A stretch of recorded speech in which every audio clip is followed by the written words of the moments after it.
আপনাদের কেমন লাগছে? ভালো লাগছে? সত্যি সবাই হাত উঠিয়ে দেখান। আমরা বুঝলাম হাসিনা মুক্ত বাংলাদেশ আমাদের কাছে খুবই ভালো লাগছে।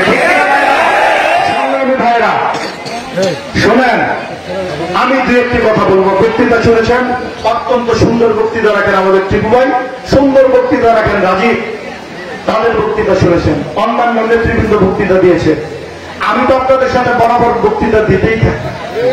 তারপর দু একটি কথা বলি। খুনি আছে তো ভাগছে, তাই না?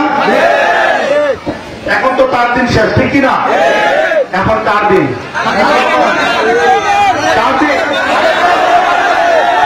খুনি হাসিনার দিন শেষ,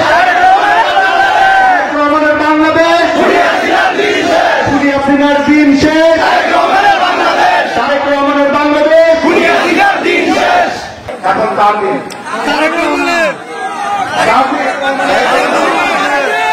খুনি হাসিনার দিন শেষ,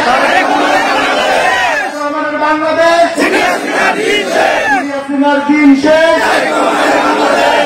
আমি বলতে চাই, এই হাইজাদিতে আজকে এসে গভীর শ্রদ্ধার সাথে স্মরণ করছি আলহাজ বদরুজ্জামান খুশমি সাহেবকে, যিনি ইন্তেকাল করেছেন, যিনি বাংলাদেশ জাতীয়তাবাদী দলের সাথে সম্পৃক্ত ছিলেন রাজনীতিতে, যিনি আমি গভীর শ্রদ্ধার সাথে স্মরণ করছি AFM ইকবালকে, যিনি বাংলাদেশ জাতীয়তাবাদী দলের রাজনীতির সাথে সক্রিয় ছিলেন এবং আপনাদের পাশে থেকে কাজ করেছেন। আজকে উনি আমাদের মধ্যে নেই, উনিও চলে গেছেন, ইন্তেকাল করেছেন। আমি শ্রদ্ধার সাথে স্মরণ করছি ২৫০০ আরেক কৃতি সন্তান আলহাজ রুজুলউদ্দিন মোল্লাকে, যিনি ইন্তেকাল করেছেন। আমি শ্রদ্ধার সাথে স্মরণ করছি ওনাদের সাথে আমার পিতা মরহুম মোস্তাফিজুর রহমান জাগদল থেকে কাজ করেছেন, যিনিও এই গণতান্ত্রিক যুদ্ধে যুদ্ধ করেছেন এবং যিনি ইন্তেকাল করেছেন।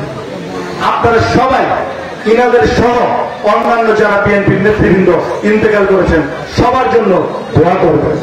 আমি গভীর শ্রদ্ধার সাথে স্মরণ করছি আমাদের পছন্দের, আস্থা, বিশ্বাসের নেতা সেই বাচ্চুকে, সেই সবুকে। আমি এখনো গাড়ির স্থান থেকে যদি দাঁড়াই, আমার মনে হয় সামনে বাচ্চু সবু দৌড়াচ্ছে। আমি তাদের চেহারা দেখতে পাই, আমি তাদের প্রতিচ্ছবি দেখতে পাই। এই গণতান্ত্রিক যুদ্ধ করতে করতে যারা প্রাণ হারিয়েছেন, আমরা তাদের জন্য দোয়া করি, আল্লাহ যেন ওনাদের সবাইকে জান্নাতুল ফেরদৌস দান করেন। আমি গভীর শ্রদ্ধার সাথে স্মরণ করছি সেই সকল শহীদ ভাইদের, যারা বৈষম্য বিরোধী ছাত্র আন্দোলন করতে গিয়ে যারা প্রাণ হারিয়েছেন, শহীদ হয়েছেন। আমরা সবাই তাদের জন্য দোয়া করব, আল্লাহ যেন ওনাদেরকে জান্নাতুল ফেরদৌস দান করেন। সবশেষে আমি বলতে চাই, ২৫০০ মাটি বিএনপির, ২৫০০ মাটি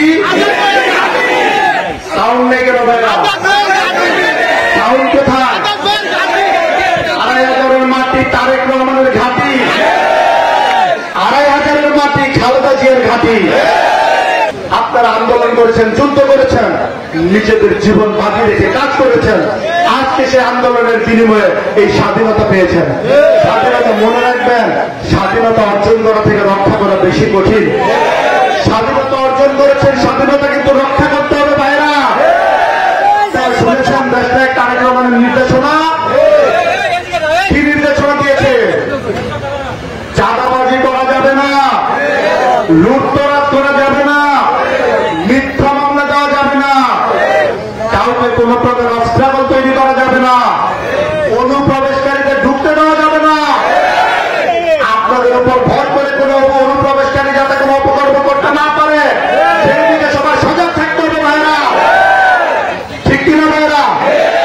আমি বলতে চাই, দেশনায়ক তারেক রহমান যেই যেই নির্দেশনাগুলো দিয়েছেন, আপনারা প্রত্যেকটি নির্দেশনা অক্ষরে অক্ষরে পালন করবেন। আমি এটা আশা করতে পারি, জোরে বলেন পারি।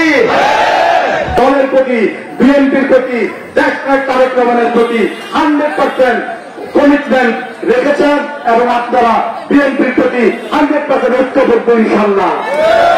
আমরা বলতে চাই, আমরা বিএনপি আছি, আমরা বিএনপি থাকবো, খুনি হাসিনার বিচার না হওয়া পর্যন্ত কেউ রাজ করতে পারবে না ইনশাআল্লাহ।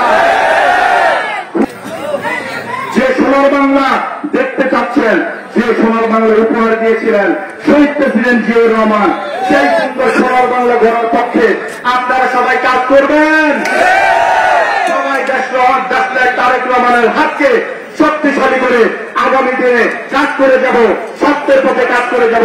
দেশনায়ক তারেক রহমানের নেতৃত্বে সুন্দর বাংলাদেশ ধরার জন্য কাজ করে যাব, সেই আশাবাদ ব্যক্ত করে হাইগাজীবাসীকে আবারও অনেক অনেক ধন্যবাদ জানিয়ে এখানে শেষ করছি। বাংলাদেশ জিন্দাবাদ, বাংলাদেশ জাতীয়তাবাদী দল জিন্দাবাদ, শহীদ জিয়াউর দেশনেত্রী বেগম খালেদা জিয়া জিন্দাবাদ। এদেশের